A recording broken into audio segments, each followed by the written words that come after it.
Is Father Time going to come for one of the Atlantic Division heavies? It's the Atlantic Division Contenders Roundtable Preview. This is the Locked On Podcast Network's 2024 NHL Season Preview.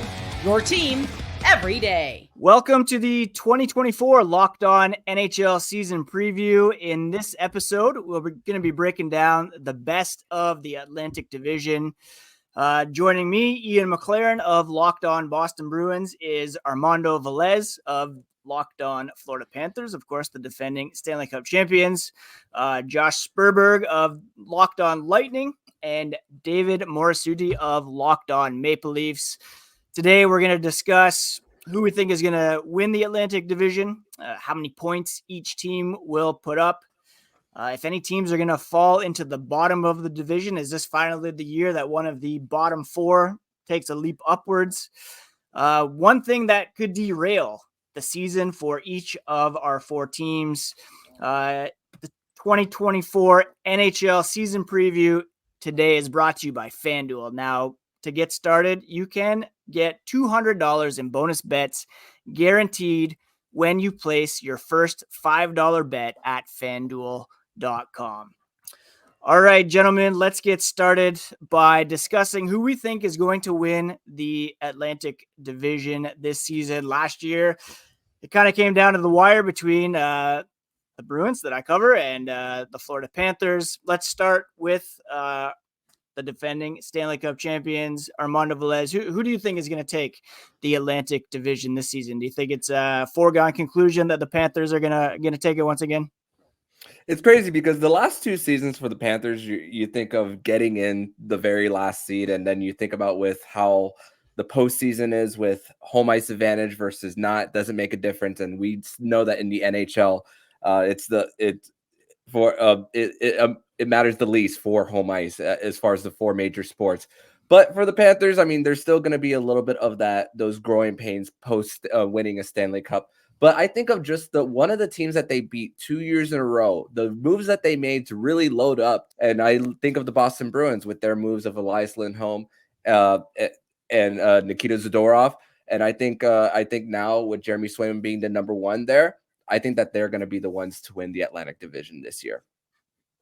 Josh, what about yourself? Looking at the Tampa Bay Lightning, do you think they're gonna do it, or who do you think is gonna take the Atlantic this season? I'd love to be able to say the Lightning, to be honest, but I just don't know if they're going to be able to go the distance in terms of the division. I think they're the kind of team that they'll probably sneak into one of the wild card spots. That's the way I see it for Tampa. I mean, obviously a whole lot of rebuilding with Stamkos going down, a bunch of new pieces that they got in trades and everything like that is really just going to change the way that the Tampa Bay Lightning kind of play hockey in some sort of ways. I mean, there's just so many different moving pieces in that roster this year. When you look at their lower lines, I just don't know if that's going to be enough to go with the division. But honestly, I do think the division winner is going to come from the former playoff teams from last year. My guess is going to be with the Leafs. I think they're just kind of starting to make that turn. And I think they might not break the curse this year, but I definitely think that they've got a legitimate shot to win that division. Austin Matthews is still one of the best, if not the best player in the NHL. I mean, just having a guy like that at the front of your attack can really bolster a team. And I think that the Leafs have enough talent that's just starting to kind of approach their prime and everything like that. And I think this year might be the year that they can take the division and give themselves a nice playoff advantage while they try and break that long curse. Sorry for saying that word, David. I'm sure that, comes up quite a bit on Locked On Leafs over there. Yeah, that in 1967 does come up quite a bit. Unfortunately, I wasn't going to say the year. I wasn't going to do it to you. At this point, we could say we have to embrace it. We have to just hope it can change. There you go. Did we ever find out why they took all the O's out of their name? I still have no idea. No idea. And it's the most perplexing puzzle right now going on with the Leafs. Seriously. I guess that leads us right into you, David. Take it away. Who do you think is going to take the Atlantic? Yeah, I mean, look, when you look at all the moves all these teams made, I still believe the Panthers. You always have to give the defending, champions their due. especially because they still have the core. They got Reinhardt back. They made sure that he got that nice deal. Yes, they did lose a bit on the blue line, but they also didn't have a lot of their blue line to start the season last year. We thought that was going to be something that was going to push the Panthers back, and it didn't. So it just goes to show just how much this team has really come together under Paul Maurice. And, when you're able to keep the band together like that, it does bode quite well. So that's why I like the Panthers. I'm sure like the Leafs and like all the other teams are going to give them a big push. I don't think it's going to be a runaway for any team that wins this division, but I still have to give it to the Panthers this year. Yeah, I'm going to agree with that. I always default to the great Ric Flair, who said, to be the man, you got to beat the man. You got to give all due respect to the Florida Panthers. They've lost some pieces, but they were able to retain some pieces as well. And, they got that swagger. Maybe the one thing that could go against them is just having played so much hockey over the past couple of years, and maybe that fatigue.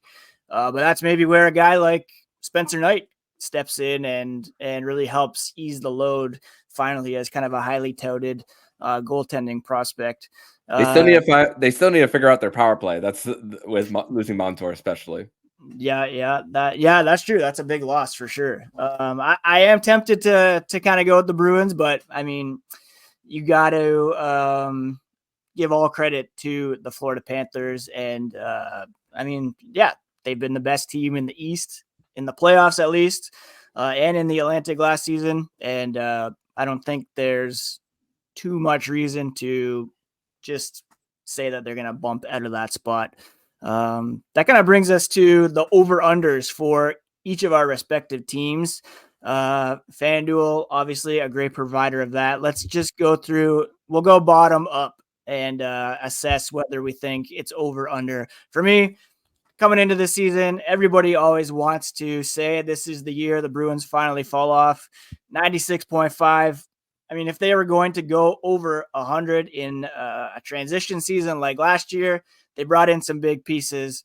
I don't want to say there's no way they go under that point total unless maybe Swayman is MIA for a long period of time and they have to ride with Jonas Korpisalo. But everybody that they expect to be there, I'm going with the over on that one. What about the Lightning? I mean, that's kind of tough because I feel like going over a 98.5 is basically saying the team's going to go double digits or 99, neither of which you can really be too sure about. But I mean, I am unfortunately going to have to take the under here, but it's not going to be very much. My prediction for points this season for the Lightning is going to be at 95.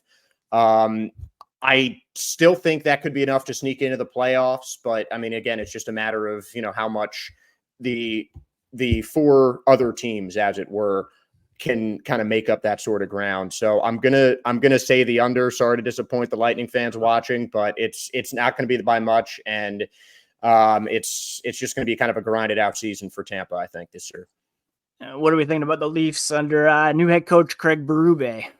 Yeah, I mean, when you look at the 101.5, the Leafs, ever since I'll call it the Austin Matthews era, they've only failed to go over 100 points once in a full regular season, albeit. So I think it's almost a sure bet with this team to go over 100 just because of all the talent they have. Yes, they have a new coach. The goaltending is something that's going to be something to watch throughout the year. But there's too much firepower, too much talent in this team for them to not get over 100. So Leafs fans, you can definitely hammer that one. And the Panthers? It's crazy because you think of the last few seasons for the Atlantic Division winner, 122 points for the Panthers in 2022, 100 over 130 for the Boston Bruins, the record-breaking Boston Bruins that season. And then last year for the Panthers, just over 110. So if it's 103 for the division winner and for the Panthers to be there, that's assuming that the Metropolitan Division is probably going to be once again not only the President's Trophy winner, but maybe the division that could be better head-to-head against the Atlantic Division. So I'm going to say over for the Panthers, mostly because of what we've seen, the trends for the last few seasons in this division. But I think that's still a little bit very low for the whole division as a whole. Yeah, I think I agree with that. And we're going to talk more about these teams individually and some of the players that they've added. who could be potential breakout candidates. We'll touch on that here as this preview episode continues. I am a huge fan of attending live events, whether it's sports games or concerts specifically. And one of my go-tos over the past couple of years has been Game Time. They make buying tickets to your next event so easy. And right now they have a new feature called Game Time Picks that makes getting tickets even faster and easier. Game Time Picks filters out all the fluff to show you only the incredible deals on great seats, so you don't have to waste time searching through thousands of tickets. I personally love the view from your seat, so you know exactly what to expect when you arrive at the venue. And again, you can take all the guesswork out of buying tickets with Game Time. All you have to do is download the Game Time app, create an account, and use code LOCKEDONNHL for $20 off your first purchase. Terms do apply, but again, just create an account and redeem code LOCKEDONNHL for $20 off. What time is it? It's Game Time, and you want to download Game Time today to get the best deals on tickets for your next event. All right, gentlemen, we're going to take some time now to talk about the most important offseason additions for our respective teams and what they mean. I'll go first this time, if you all don't mind, and just want to highlight, Armando's already mentioned these two guys. It's kind of a package that came on July 1st in Elias Lindholm and Nikita Zadorov. And, you know, you can't replace a Patrice Bergeron. I like to think of Lindholm as a Bergeron light option for the Boston Bruins.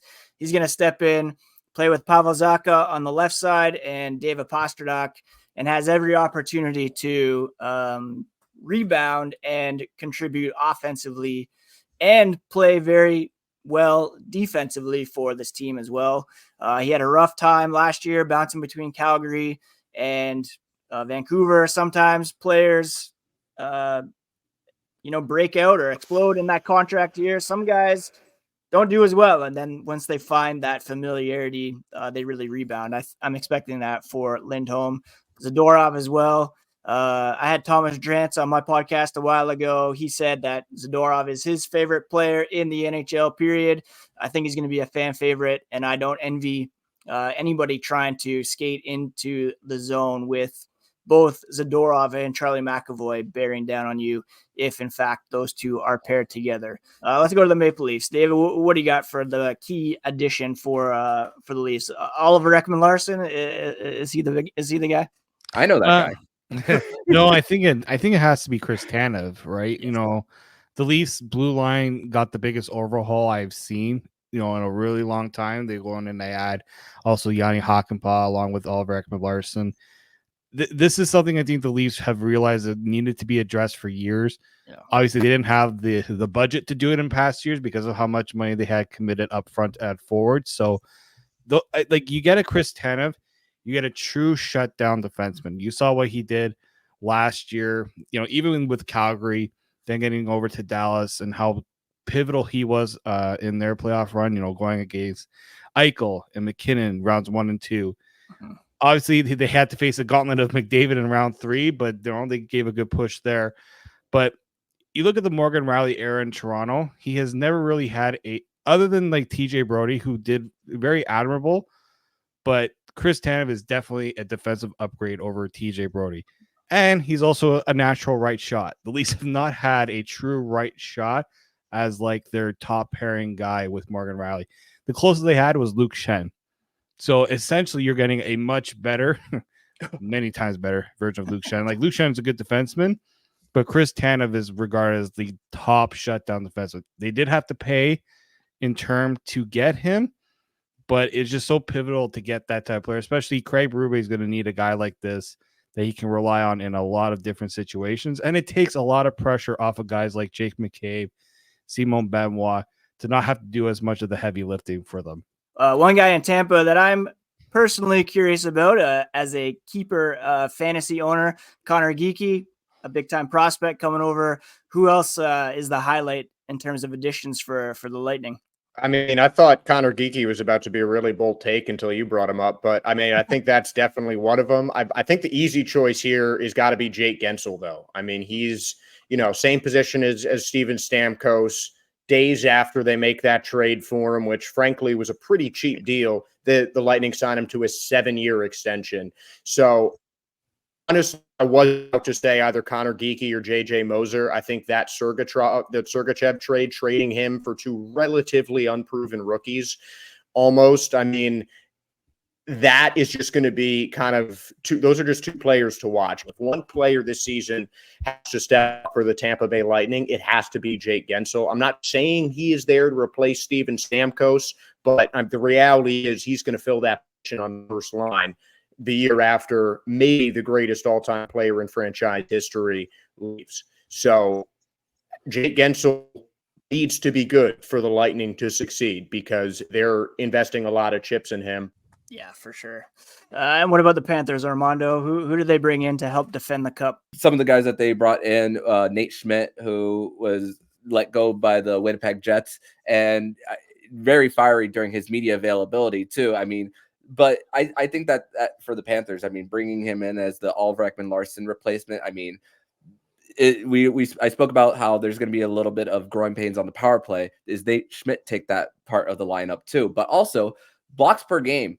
Nate Schmidt is higher as far as per game than Oliver Ekman-Larsson was last season. So, and we know that the Panthers' bread and butter is shot suppression, defense first, get your goaltender room to make a save too. So that's also why I'm very optimistic about that. And Adam Boqvist is one. We've heard all the conversation about Stan Bowman post Stanley Cup with the Chicago Blackhawks and how he was unable to build the Blackhawks. We talk about the guys like Kirby Dach. Adam Boqvist was part of that Seth Jones trade that, oh, are you rebuilding? But then are you not? And trying to make it one last dance there, not to steal a Chicago Bulls reference there. But I mean, you think about the inability to develop there. And then in Columbus, Adam Boqvist is part of a coaching staff that didn't really rely on young players too.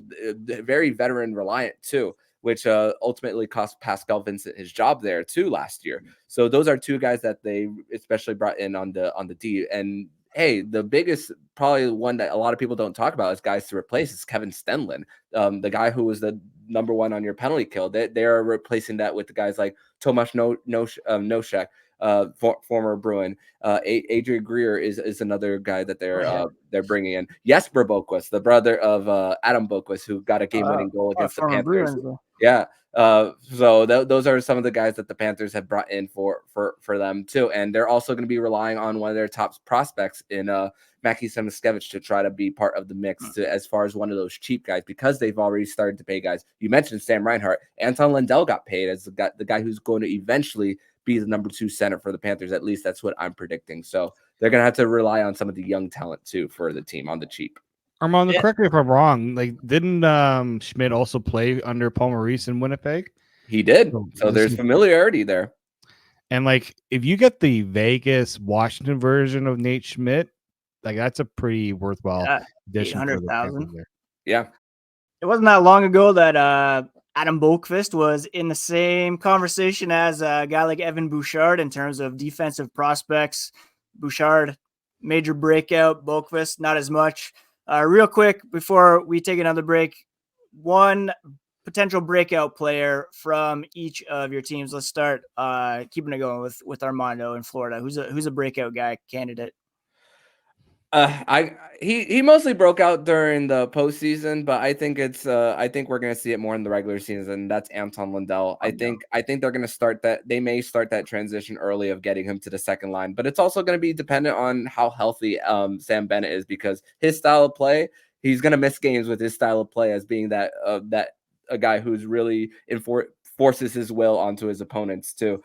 So maybe they'll start that process early for getting him to the next level. And hey, he got used to playing with guys like Matthew Tkachuk, Carter Verhaeghe, and everything. So I think it's going to be Anton Lundell. What about a breakout player in Toronto? You know what?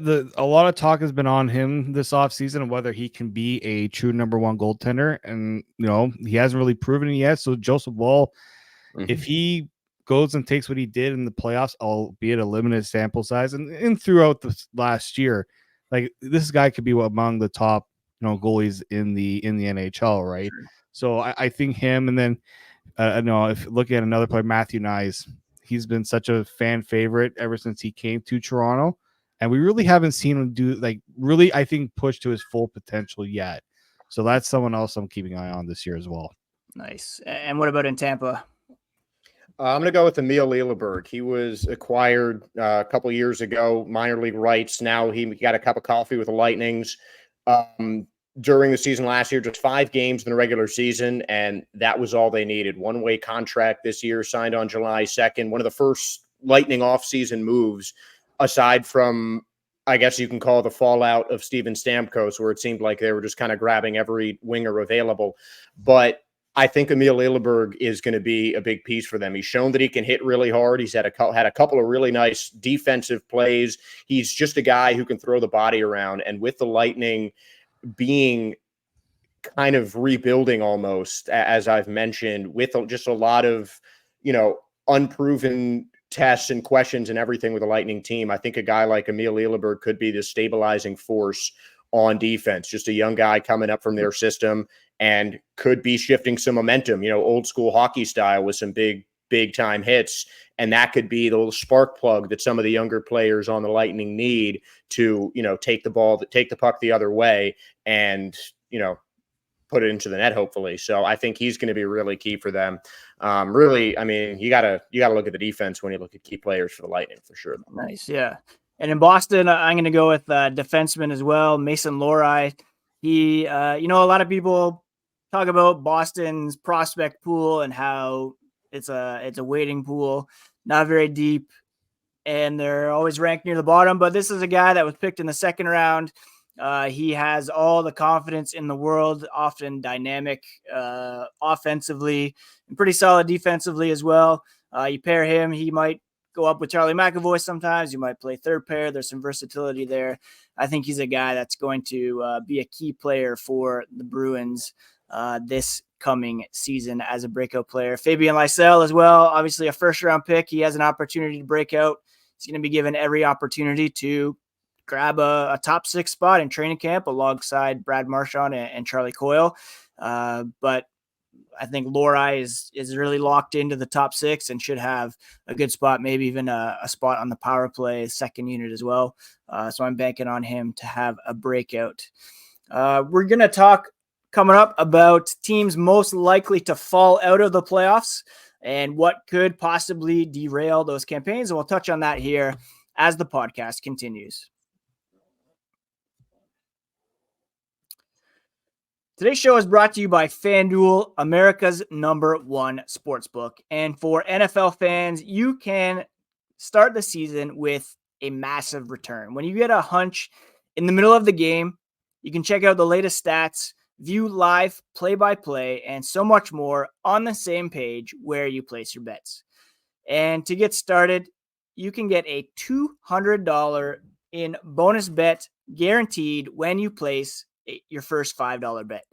And it's not just the NFL that we're talking about either. You can bet with FanDuel, easy to use app on everything from the NHL, Major League Baseball.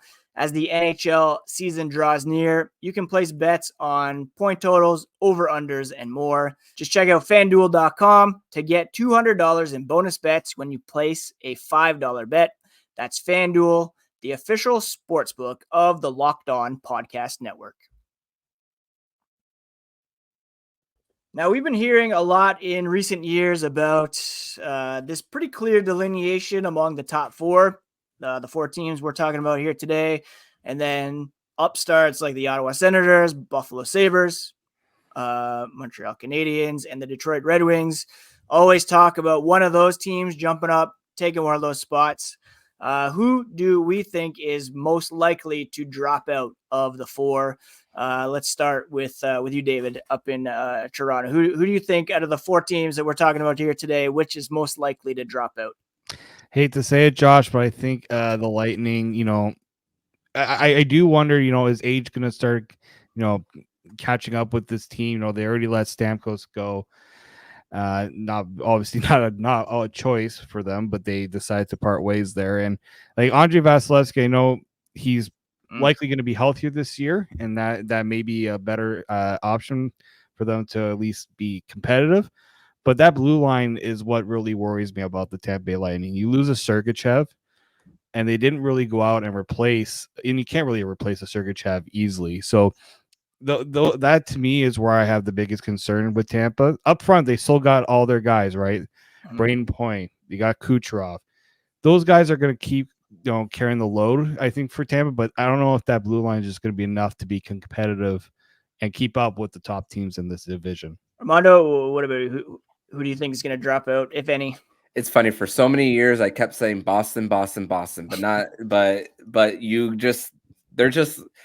they're just like that fly that doesn't go away. That's really what the Boston Bruins are. So as I said earlier, I think they'll be the division winners, but I'm going to go back to Tampa Bay just about really once again, the points on the blue line. I mean, I think, but it could be something like a gap year where they do come back stronger the next as they learn how to play together. So that's really what I'm looking for this year for the Tampa Bay Lightning. So I think they're going to be the ones most likely going to be out, but nothing surprises me with a John Cooper coached team and the best goaltender in the world in Andre Vasilevsky.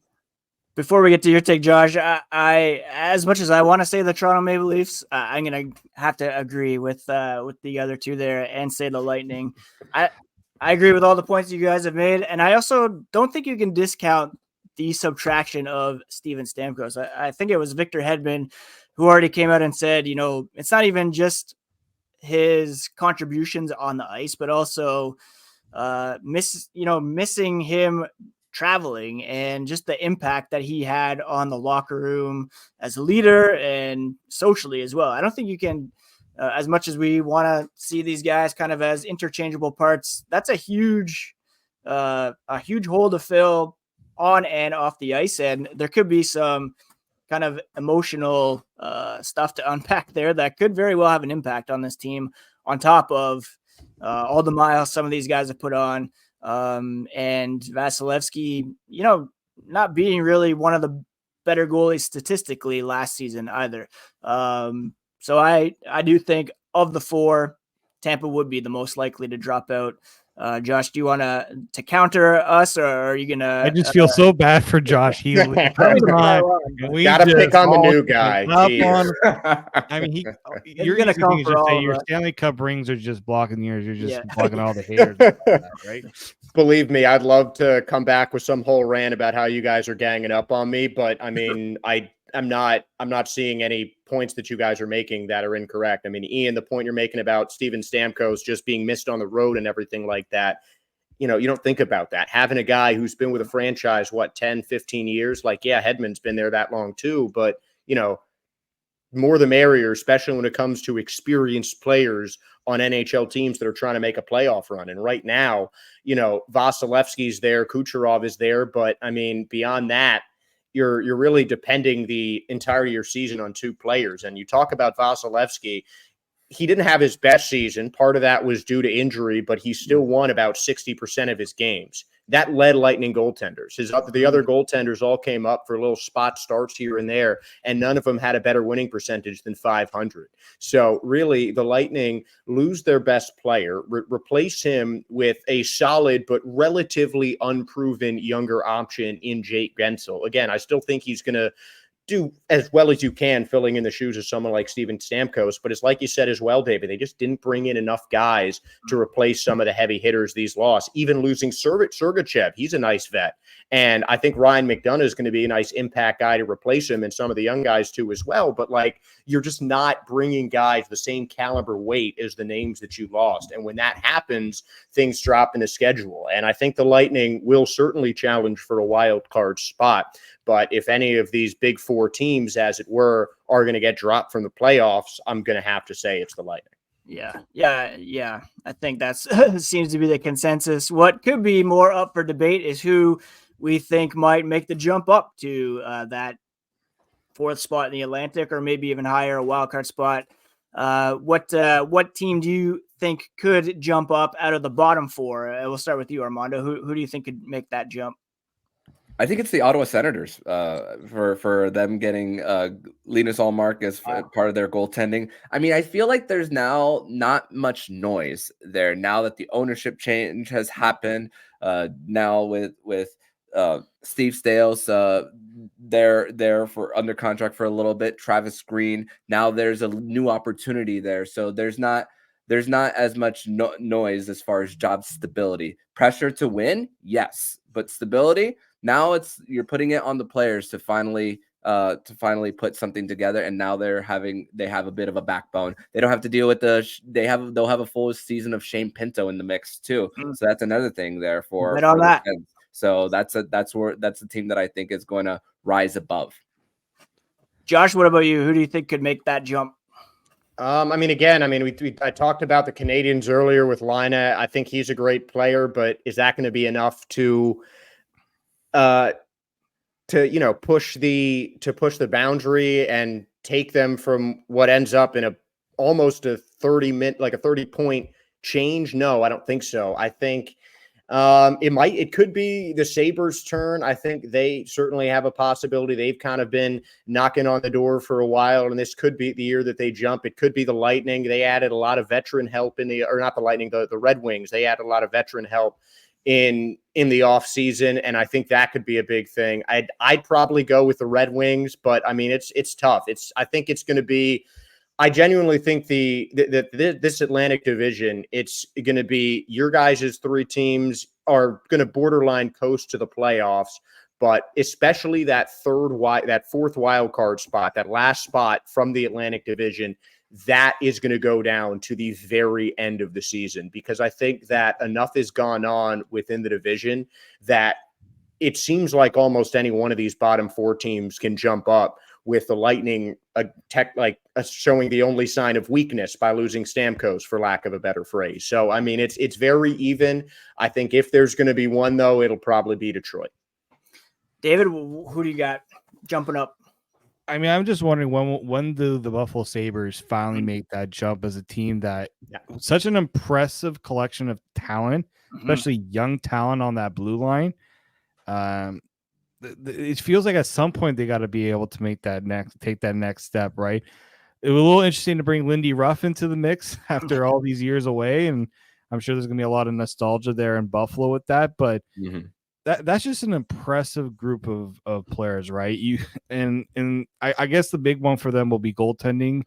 Can the goaltending, hold it together? It was a big part of why last year didn't go the way I'm sure they expected. But yeah, I think at some point the Sabres are going to have to make that jump as a group. And yeah, maybe inexperience again could be an issue with this team, but I just think there's so much talent. If they can kind of get it all to work together, that's a team that's definitely on the rise.